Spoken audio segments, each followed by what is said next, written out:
नमस्कार, मैं हूं आपके साथ सोनम राय। की शुरुआत करेंगे। उत्तराखंड के सीएम पुष्कर सिंह धामी ने यूपीएस विधौल में आयोजित उत्तराखंड न्यायाधीश संघ के वार्षिक सम्मेलन जुडिशियम 2.0 में प्रतिभाग किया। इस मौके पर सीएम सैनी ने न्याय व्यवस्था को अधिक समावेशी, सुलभ, पारदर्शी और प्रभावी बनाने पर जोर दिया है। उन्होंने कहा है कि समाज के प्रत्येक वर्ग तक त्वरित और निष्पक्ष न्याय पहुंचाना सरकार की सर्वोच्च प्राथमिकता है। सीएम ने न्याय प्रक्रियाओं को समयबद्ध और तकनीक आधारित बनाने के लिए ई कोर्ट, डिजिटल केस मैनेजमेंट और वर्चुअल सुनवाई जैसी आधुनिक व्यवस्थाओं का उल्लेख किया है। इस अवसर पर उन्होंने उत्तराखंड जज एसोसिएशन की कल्याण निधि के लिए 5 करोड़ रुपए की घोषणा कर न्यायिक समुदाय को बड़ी सौगात दी है।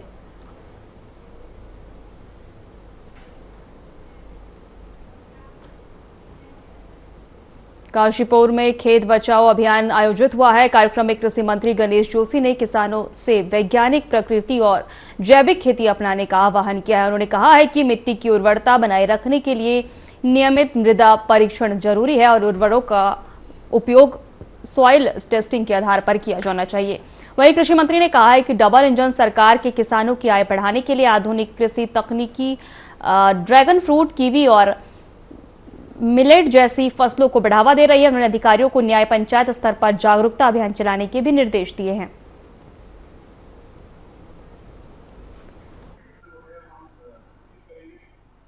आज पूरे देश के अंदर देश के प्रधानमंत्री नरेंद्र मोदी जी के मार्गदर्शन में और हमारे केंद्र के कृषि मंत्री शिवराज सिंह चौहान जी के नेतृत्व में पूरे देश के अंदर 1 जून से लेकर 30 जून तक खेत बचाओ अभियान चल रहा है। कल हमारे प्रदेश में अल्मोड़ा में माननीय मुख्यमंत्री जी ने इसकी शुरुआत की है। 4 तारीख को मैंने देहरादून जिले से इसकी शुरुआत की थी, क्योंकि आज खेत हमारे किसान की आत्मा है और खेत लहरा रहे हैं, फसल उग रही है, किसान खुश होता है और खेत में। दिल्ली के मालवीय नगर में हुए भीषण अग्निकांड को लेकर उत्तराखंड कांग्रेस अध्यक्ष गणेश गोदियाल ने दुख व्यक्त किया है। वहीं उन्होंने मामले में उत्तराखंड निवासी केशव नेगी के खिलाफ की गई कार्रवाई पर सवाल उठाते हुए कहा कि उन्हें बलि का बकरा बनाया जा रहा है। गोदियाल ने कहा है कि आग बुझाने और सुरक्षा व्यवस्था की सुनिश्चित करने की जिम्मेदारी संबंधित विभागों की होती है, किसी निजी व्यक्ति की नहीं। उन्होंने पूरे मामले की निष्पक्ष जांच कर वास्तविक जिम्मेदार लोगों के खिलाफ कड़ी कार्रवाई की मांग की है।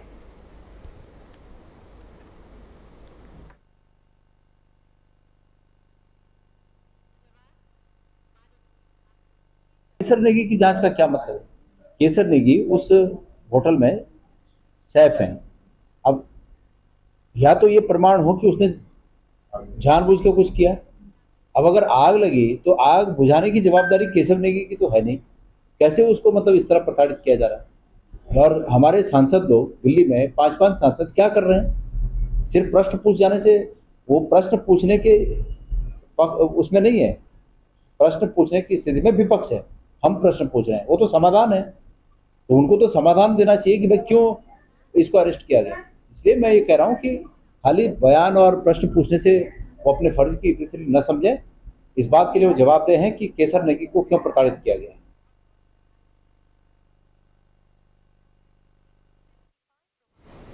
उत्तराखंड में प्रधानमंत्री नरेंद्र मोदी के नेतृत्व वाली सरकार के 12 वर्ष पूरा होने पर बीजेपी विशेष कार्यक्रम आयोजित करेगी। वहीं भाजपा प्रदेश महामंत्री कुंदन परिहार ने बताया कि सरकार की उपलब्धियों और जन कल्याणकारी योजनाओं को जनता तक पहुंचाने के लिए प्रदेश भर में जनसंपर्क और संवाद अभियान चलाया जाएगा। इस दौरान प्रबुद्ध वर्ग, गणमान्य नागरिकों और बूथ कार्यकर्ता और विधानसभा स्तर की ओर से कोर कमेटियों के साथ बैठक भी आयोजित की जाएंगी।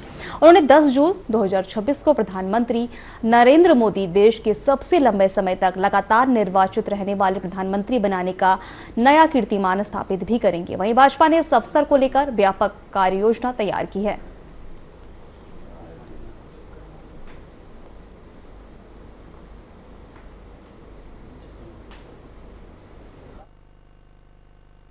देखिए, माननीय प्रधानमंत्री आदरणीय नरेंद्र मोदी जी के केंद्र सरकार के रूप में 12 वर्ष सफलतापूर्वक पूर्ण होने के अवसर पर भारतीय जनता पार्टी उत्तराखंड ने अनेक कार्यक्रमों का निर्धारण किया हुआ है। इस कार्यक्रम के निमित्त जहां हम एक और जो हमारे प्रबुद्ध वर्ग हैं, समाज के गणमान्य नागरिक हैं, उनके साथ एक गोष्ठी का आयोजन हम करने जा रहे हैं। इसके साथ साथ हमारी जो बूथ स्तर है, जो हमारी भारतीय जनता पार्टी की अंतिम और महत्वपूर्ण इकाई होती है, उन बूथ स्तर के कार्यकर्ताओं के साथ सख्त केंद्र पर एक बैठक करने वाले हैं। और साथ ही साथ जो हमारी विधानसभा की कोर कमेटी है, जिसके जिम्मे विधानसभा का चुनाव का महत्वपूर्ण संचालन होता है, उस कोर ग्रुप के साथ भी एक बैठक हमारी होनी है।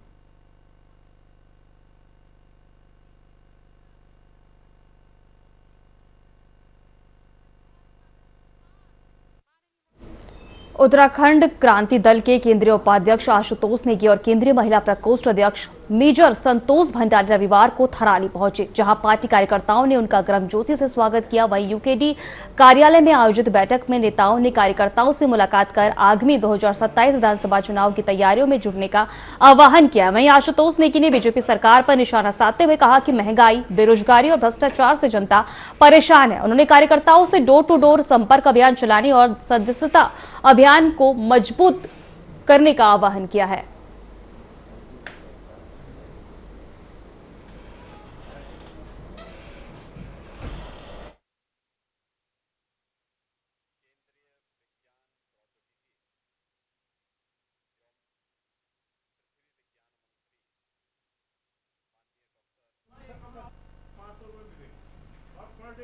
है कि इस समय जो है कुछ विधानसभाएं ऐसी हैं जहां यूकेडी का जबरदस्त करंट है। उसमें से एक थराली एक है, बगल की विधानसभा कर्णप्रयाग, चमोली की 2 विधानसभा, जहां से हमारे 2 विधायक बहुत भारी अंतर से जीतेंगे। मैं आपको आश्वासन दे रहा हूं कि यहाँ इतना करंट है कि अगर हम थोड़ा सा मेहनत 5-6 महीने और कर लें तो ये 2 सीटें हमारी कंफर्म है।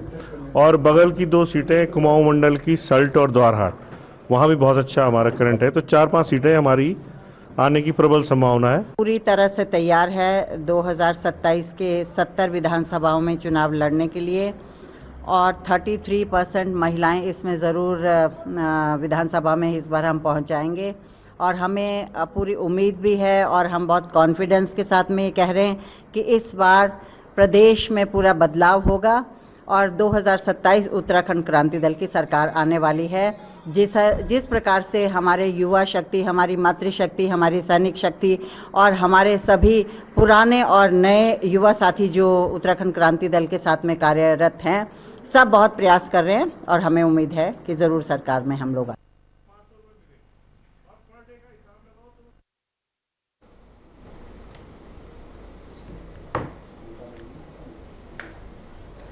राष्ट्रीय स्वयंसेवक संघ के द्वितीय वर्ष प्रशिक्षण वर्ग के तहत दिनेशपुर में पथ संचालन का आयोजन किया गया। वहीं राजकीय इंटर कॉलेज से शुरू हुआ यह संचालन नगर के विभिन्न मार्गों से होकर गुजरा। वहीं स्वयंसेवकों ने अनुशासन और संगठन का परिचय देते हुए कदम ताल की तथा राष्ट्र सेवा का संदेश दिया। इस दौरान नगर वासियों ने विभिन्न स्थानों पर पथ संचलन का स्वागत किया। विधायक शिव अरोड़ा ने कहा कि रुद्रपुर में चल रहे 20 दिवसीय संघ प्रशिक्षण वर्ग में उत्तराखंड, ब्रज और मेरठ के प्रति स्वयंसेवक भाग ले रहे हैं और यह पथ संचलन संगठन को शक्ति का प्रतीक है। और व्यक्तित्व निर्माण सर्वोपरि है युवाओं के लिए, और इसीलिए राष्ट्रीय स्वयंसेवक के द्वारा पथ संचालन के ये कार्यक्रम किया जा रहा है, जिससे इस कार्यक्रम के माध्यम से युवाओं में राष्ट्र निर्माण के प्रति जो समर्पण की भावना होती है, जो आत्मीयता होती है, उसका निर्माण किया जा सके और वर्तमान युवाओं का चरित्र निर्माण, व्यक्तित्व निर्माण और समाज निर्माण में क्या योगदान है, इन सारी चीज़ों को लेकर, इन उद्देश्यों की पूर्ति को लेकर 20 दिन का कार्यक्रम द्रोण कॉलेज में चल रहा है और उसी के निमित्त ये पथ संचालन का कार्यक्रम आज यहाँ पे किया जा रहा है इस इंटर कॉलेज में। स्वयंसेवक संघ का द्वितीय वर्ष का प्रशिक्षण वर्ग द्रोण कॉलेज रुद्रपुर में चल रहा है। इसमें पूरे उत्तराखंड के ब्रज प्रांत और मेरठ प्रांत यानी आधा उत्तर प्रदेश, वहाँ के सभी कार्यकर्ता, जो वरिष्ठ कार्यकर्ता वो आए हुए हैं। ये ट्रेनिंग कैंप है जिसमें 20 दिन तक सभी लोग संघ की विचारधारा के बारे में, संघ की कार्यपद्धति के बारे में, संघ का विस्तार करने का तरीका क्या है और साथ साथ शारीरिक प्रशिक्षण यानी दंड चलाना है, जूडो कराटे हैं, योगासन है, इन सब का प्रशिक्षण लेते हैं। जसपुर विधायक आदेश सिंह चौहान ने प्रेस कॉन्फ्रेंस कर पूर्व विधायक और बीजेपी नेता पर निशाना साधते हुए फर्जी शस्त्र लाइसेंस मामले की निष्पक्ष जांच की मांग की है। उन्होंने कहा है कि इस प्रकरण में सामने आए कुछ लोगों के बीजेपी नेताओं से संबंध की भी गहन जांच होनी चाहिए ताकि पूरे मामले की सच्चाई सामने आ सके। विधायक के जसपुर नगर पालिका की डेरिया भूमि का मुद्दा भी उठाया और कहा कि सुप्रीम कोर्ट के आदेश के बावजूद वर्षों तक भूमि को खतौनी में दर्ज नहीं किया जाएगा। उन्होंने जिम्मेदार अधिकारियों की जांच कर कार्रवाई तथा पालिका की भूमिका को सुरक्षित रखने की मांग की है कि हमारे जसपुर और काशीपुर क्षेत्र में अवैध लाइसेंस बने गए और जिसमें 2 व्यक्ति हमारे सरवरखेड़ा के, जिसमें एक दानिश पुत्र अलीम पुत्र छुट्टन, जिसान पुत्र दिलसाद, ये सरवरखेड़ा के मेरी विधानसभा के, और ये हमारे जो पूर्व विधायक हैं, पूर्व प्रत्याशी भारतीय जनता पार्टी है, उनके साथ एक वीडियो में देखे जाते हैं। मैं ये कहना चाहता हूँ क्योंकि ये शाहजहाँपुर के नाम पे जो लाइसेंस है उनकी फर्जी किताब बनाकर यह किया गया कि इनके तारबाड़, इनके संबंध हमारे एक भाजपा नेता से हैं।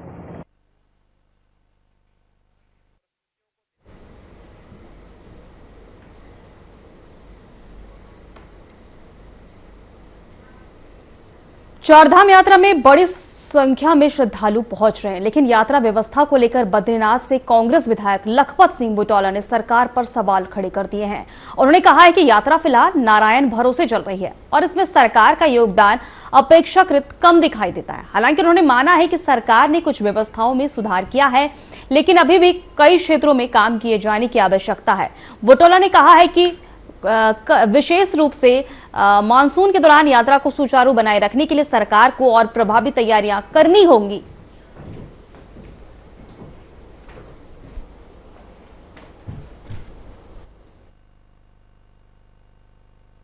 मैं लगातार विधानसभाओं में 3 चीजें बोल रहा था। पहला, मैंने ये कहा था कि रजिस्ट्रेशन की व्यवस्थाओं को खत्म किया जाना चाहिए, ऑनलाइन के साथ ऑफलाइन रजिस्ट्रेशन होना चाहिए, लोगों को जबरदस्ती नहीं रोका जाना चाहिए, गाड़ियों को 1 टाइम पास मिलना चाहिए, और एक मैंने कहा था रात 11 बजे से लेकर और सुबह 4 बजे तक गाड़ियाँ नहीं चलनी चाहिए। इन तमाम चीज़ों पे सरकार ने लास्ट मोमेंट पे कई चीज़ों पे हमारी बात को सुना और उसका परिणति रही कि रिकॉर्ड तोड़ श्रद्धालु चारधाम में आई। लेकिन इसके साथ साथ जो व्यवस्थाएं करनी चाहिए सरकार को, क्योंकि अब यात्रा थोड़ा सा बरसात की वजह से हल्का सा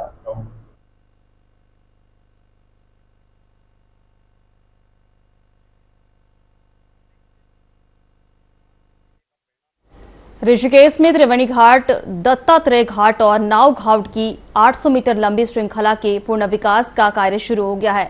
वह एकीकृत शहर अवसंरचना विकास योजना के तहत करीब 85 करोड़ रुपए की लागत से इन घाटों को 2 मीटर ऊंचा किया जाएगा। वहीं परियोजनाओं का उद्देश्य श्रद्धालुओं को बेहतर सुविधा उपलब्ध कराना है।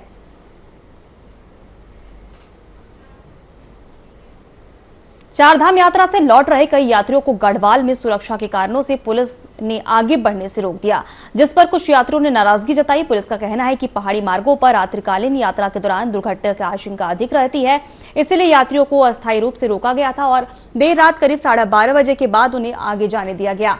इस दौरान कुछ यात्रियों ने यात्रा मार्ग पर होटलें और अन्य सुविधाओं के नाम पर अधिक शुल्क वसूलने जाने का आरोप लगाया है। मध्य प्रदेश से आए एक यात्री ने दावा किया है कि यात्रा के दौरान उन्हें होटल में रुकने पर भारी रकम चुकानी पड़ी है। यात्रियों से प्रशासन से सुरक्षा व्यवस्था पर सवाल खड़े कर रही है।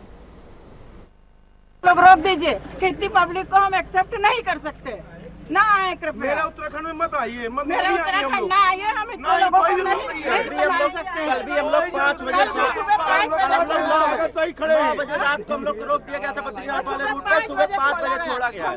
हम लोग को जबरदस्ती होटल करा गया। 25,000 रुपए का हम लोगों ने होटल किया। आज हम लोगों ने 30,000 का होटल किया। हम लोग मैं रीवा जिले से हूँ और मैं बद्रीनाथ केदारनाथ से आ रही हूँ। मेरी बच्ची का पेपर है TRS कॉलेज में। दर्शन भी नहीं किए हमने दर्शन भी नहीं किए, गंगोत्री यमुनोत्री नहीं गए क्योंकि उसके पेपर की डेट आ गई। सर कुछ मामला नहीं है सर, छोटी सी प्रॉब्लम है। बच्ची का पेपर था, किसी का रिजर्वेशन है, किसी को कहीं जाना है।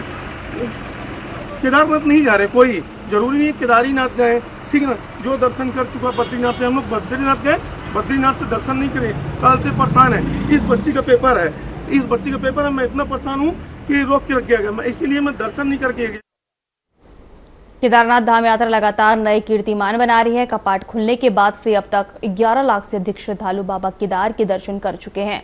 पुलिस अधीक्षक निहारिका तोमर ने बताया कि यात्रा को सुरक्षित और सुगम बनाने के लिए पुलिस और प्रशासन की टीमें लगातार मुस्तैदी से कार्य कर रही है। यात्रा मार्ग पर यातायात व्यवस्था, ट्रैक रूट पर सुरक्षा, धाम में दर्शन के लिए बेहतर बनाए गए हैं। देखिए, श्री केदारनाथ धाम के कपाट खुले हैं 22 अप्रैल को। 1 माह से ऊपर की अवधि हो चुकी है और लोगों के द्वारा श्रद्धालु यहाँ पर आ रहे हैं। यहाँ पर भारी उत्साह देखने को मिल रहा है। अतिथि तक करीब 11 लाख श्रद्धालु यहाँ पर सुगम दर्शन का लाभ उठा चुके हैं। पुलिस और प्रशासन सभी की टीमें यहाँ पर अपना पूरा प्रयास कर रही हैं कि अधिक से अधिक सुविधा सभी आने वाले श्रद्धालुओं को दी जाए, चाहे वो यातायात मार्ग व्यवस्था हो, चाहे वो ट्रैक रूट पर हो, चाहे वो श्री केदारनाथ धाम में हो। चारधाम यात्रा को लेकर श्रद्धालुओं का उत्साह लगातार बढ़ रहा है। यात्रा शुरू होने के बाद आपको बता दें कि करीब अभी तक जो है 30 लाख से अधिक जो है श्रद्धालु ने दर्शन कर चुके हैं चारधाम यात्रा के, जो पिछले साल की तुलना में 3 लाख से अधिक हैं।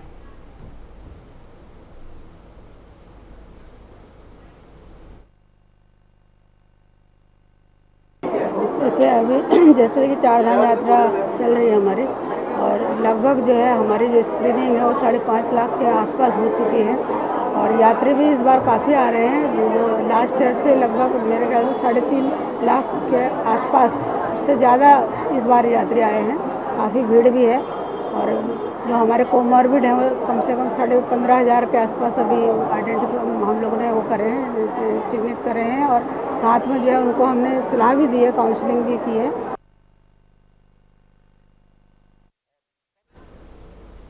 हरिद्वार में कुंभ मेला 2027 को लेकर गठित उच्च स्तरीय समिति की बैठक आयोजित की गई है। बैठक की अध्यक्षता गढ़वाल आयुक्त आनंद स्वरूप ने की है, जिसमें कई जनपदों के जिलाधिकारी, वरिष्ठ पुलिस अधीक्षक और संबंधित विभागों के अधिकारी शामिल हुए। आयुक्त ने कहा है कि कुंभ को भव्य और दिव्य बनाने के लिए चल रही तैयारियों की समीक्षा की गई है। उन्होंने अधिकारियों को मानसून से पहले पूरे किए जाने वाले कार्यों में तेजी लाने के निर्देश दिए हैं। साथ ही कहा है कि इस वर्ष चारधाम यात्रा में श्रद्धालुओं की संख्या बढ़ रही है।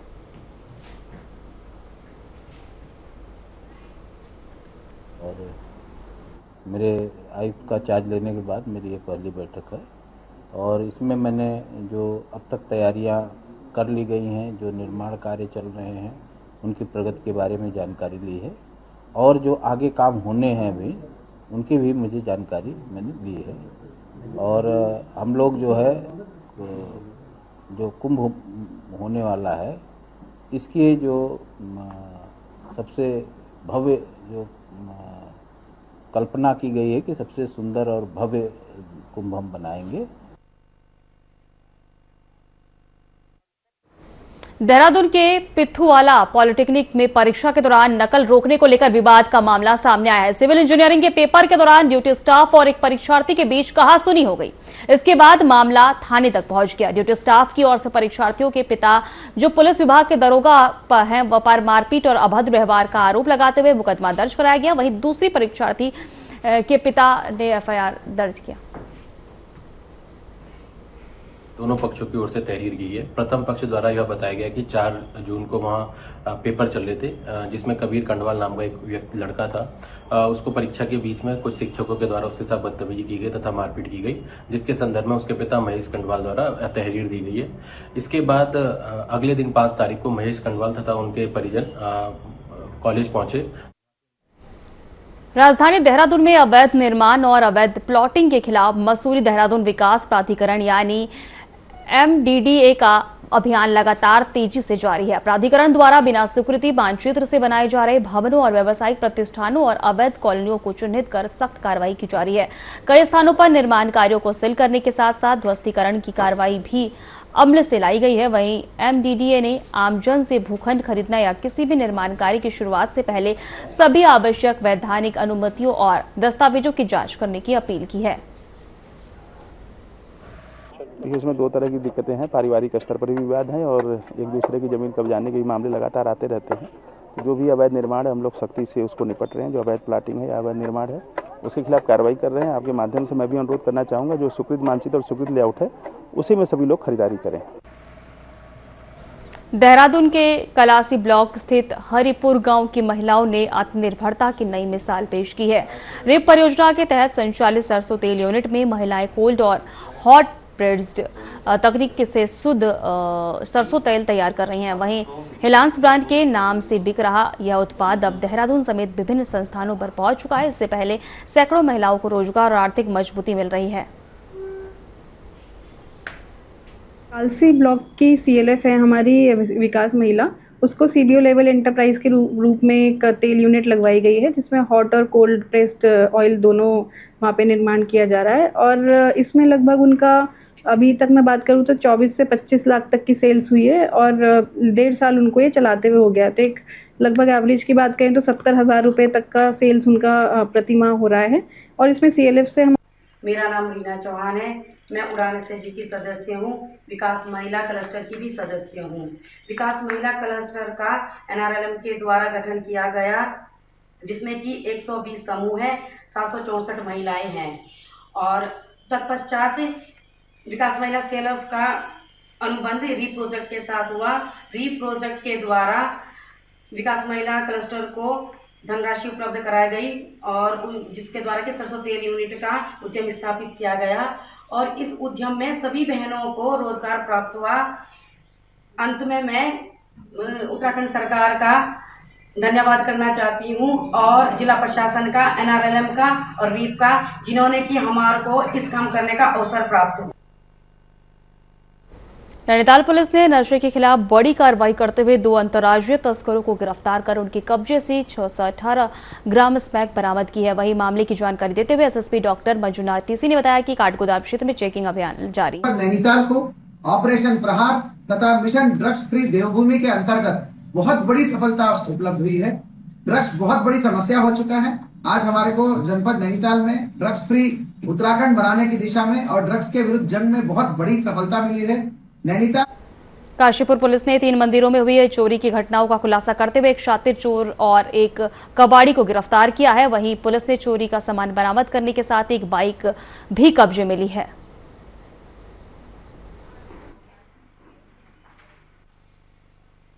देखिए, काशीपुर कोतवाली क्षेत्रांतर्गत पिछले कुछ दिनों में मंदिरों में चोरी घटनाएं होना सामने आया था, जिसमें विगत माह 26 मई और 31 मई को 2 अलग रातों में 3 मंदिरों में, गंगे बाबा मंदिर, नागनाथ मंदिर और चमोली जिले के देवाल में ब्लॉक के दूरस्थ एरठा गांव में सड़क सुविधा के अभाव की समस्या एक बार फिर सामने आई है। प्रसव पीड़ा होने पर 34 वर्षीय गोमती देवी को ग्रामीणों ने डंडी कंडी के सहारे कई किलोमीटर पैदल चलकर मुख्य सड़क तक पहुंचाया। फिलहाल हमारे खास बुलेटिन में इतना ही। नमस्कार।